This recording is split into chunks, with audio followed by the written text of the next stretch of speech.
I think it's extremely articulate and well-written play. It doesn't go in too deeply into anything, but it is, I think, the main thing is that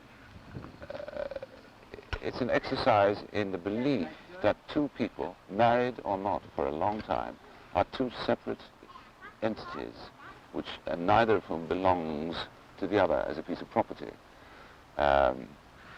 It's an exercise in restraint and in tolerance and in understanding of another person's needs without going too deeply into it.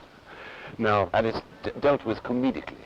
I see. Now, of course, people have seen you most recently, of course, in your television series, and that certainly is drudgery for an actor to do a series of that type. Do you find that traveling around the circuit with a play like this, is this a challenge, a refresher for you, or how do you approach this? Well, I like the play very much. I wouldn't say it was a holiday, because we have long journeys to do, and we have 8 performances a week.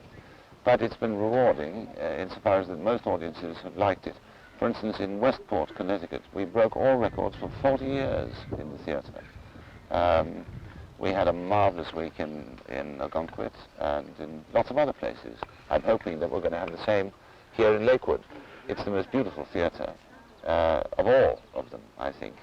And I feel comfortable and cool for the first time for once. Mr. Mulhare, what plans do you have as far as another television series is concerned? None.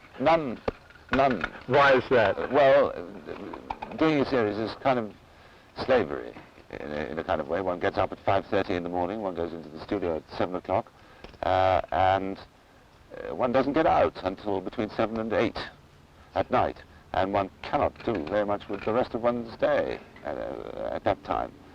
I'm not saying that I'm not grateful for the exposure that is given me, and I got a great deal of pleasure out of some scenes in the show. I adored doing it to start with, but as time went on and the writing became nothing to do with what the original intention of the story was, I found it rather a drag, quite frankly.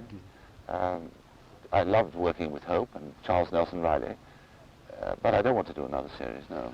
Not unless they're terribly rich. What about the immediate future? What are your plans? Well, immediately after this show, I have to pay a visit to Ireland, which is my natal place, and to London. And then I may come back and do a tour of the Secretary Bird. I don't know yet.